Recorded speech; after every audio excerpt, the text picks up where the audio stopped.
ডাব চিংড়ি, চিংড়ির মালাইকারি, চিংড়ি ভাপা অনেক খেয়েছো। এইভাবে একবার আলু চিংড়ি ক্যাপসিকাম বানিয়ে দেখো, আঙুল চাটতেই থাকবে, থামবেই না। সত্যি বলছি, কিন্তু এই রেসিপিটা এত ভালো খেতে হয়, না খেলে কেউ বিশ্বাসই করবে না। তোমরা কিন্তু অবশ্যই একবার বাড়িতে ট্রাই করো। রেসিপিটা বানানোর জন্য 500 গ্রাম চিংড়ি লাগছে। চিংড়ির মাথার অংশটা বাদ দিয়ে ভালোভাবে চিংড়িগুলো ধুয়ে নিয়েছি। চিংড়িগুলোতে সামান্য নুন আর হলুদ মাখিয়ে রাখবো। এই সাইজের চিংড়িটা দিয়ে বানালেই কিন্তু এই রেসিপিটা সবচেয়ে ভালো লাগে। রেসিপিটা যেমন দেখতে হয়, খেতেও দুর্দান্ত হয়। তোমরা চাইলে কিন্তু চিংড়ির ওপরের খোসাটাও ছাড়িয়ে নিতে পারো। আমি তো খোসা সমেতই রান্নাটা করেছি।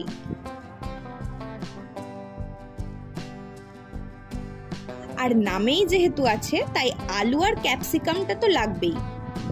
সেগুলো কেটে নিচ্ছি।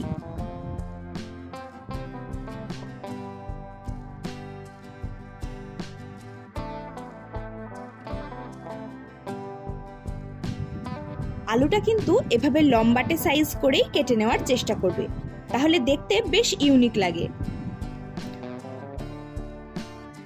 এই রান্নাতে কিন্তু বেশ খানিকটা পেঁয়াজের ব্যবহার হবে, তাই পেঁয়াজটাকে খুব মিহি করে কুচিয়ে নিচ্ছি।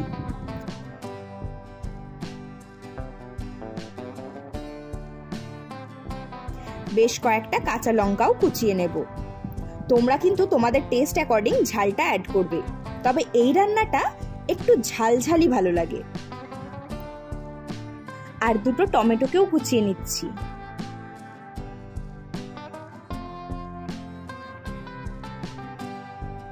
আলুর মতো করে কিন্তু ক্যাপসিকামটা কাটিনি, ক্যাপসিকামটা কুচি করেই কেটে নিয়েছি। তবে তোমরা চাইলে রেড বেল পেপার আর ইয়েলো বেল পেপারও দিতে পারো, কারণ রান্নাটা তাতে আরো কালারফুল হয়। একটা মিনি গ্রেটারের সাহায্যে সামান্য আদা আর সামান্য রসুন গ্রেট করে নিয়েছি। বেশ খানিকটা ধনেপাতা কুচোনোও কিন্তু লাগছে রান্নাতে। সমস্ত সবজি কিন্তু কেটে রেডি করে নিয়েছি। এবারে ওভেনে কড়াইটা বসিয়ে নুন হলুদ মাখানো চিংড়িগুলো ভেজে তুলে নেব। তার জন্য কড়াইতে বেশ খানিকটা সর্ষের তেল দিয়েছি। তেলটা গরম হলেই চিংড়িগুলো ছেড়ে দেব। চিংড়িগুলো একটু লালচে করে ভেজে কিন্তু তুলতে হবে।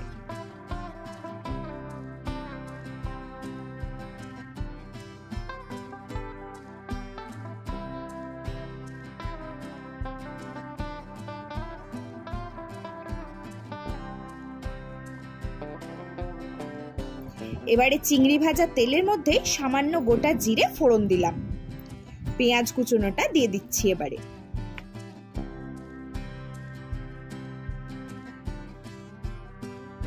আর এরই সঙ্গে গ্রেট করা রসুন আর গ্রেট করা আদা আর সাথে কুচোনো কাঁচা লঙ্কাটাও দিয়ে দিচ্ছি।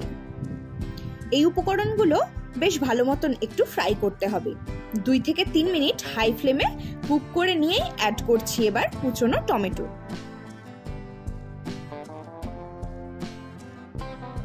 টমেটোটাও একবার মিশিয়ে নিয়ে গুঁড়ো মশলাগুলো এবারে অ্যাড করে দেব। 1.5 চামচ মতো হলুদ গুঁড়ো, 1.5 চামচ জিরে গুঁড়ো, 1 চামচ ধনে গুঁড়ো আর 1 চামচ কাশ্মীরি লঙ্কার গুঁড়ো। এই পর্যায়েই স্বাদ মতো নুনটাও অ্যাড করে দিলাম। তবে চিনিটা একেবারেই অপশনাল। আমি 1 চামচ চিনি অ্যাড করে দিয়েছি। মশলাগুলো কিন্তু খুব ভালো মতন কষাতে হবে। আর মশলার থেকে তেল ছেড়ে দিলে সেই সময় কেটে রাখা আলুগুলো দিয়ে দেব।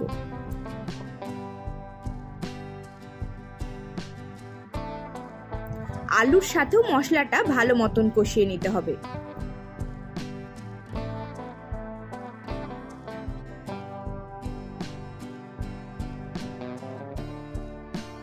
এই পর্যায়ে কিন্তু ক্যাপসিকামটাও অ্যাড করে দিতে হবে।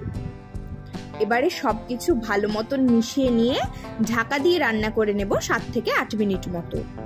এই সময় আঁচটা কিন্তু কমিয়ে দিতে হবে অবশ্যই, নইলে তলার দিকে লেগে যাবে। কারণ এই পর্যায়ে কিন্তু আমি এখনো অবধি জল অ্যাড করিনি। ঢাকনা খুলে একবার আবারও নেড়ে দিয়ে সামান্য জল অ্যাড করছি। এই রান্নাটা মাখা মাখাই হবে, তাই খুব বেশি জল ব্যবহার করব না। ভাজা চিংড়িগুলোও এবারে দিয়ে দেব।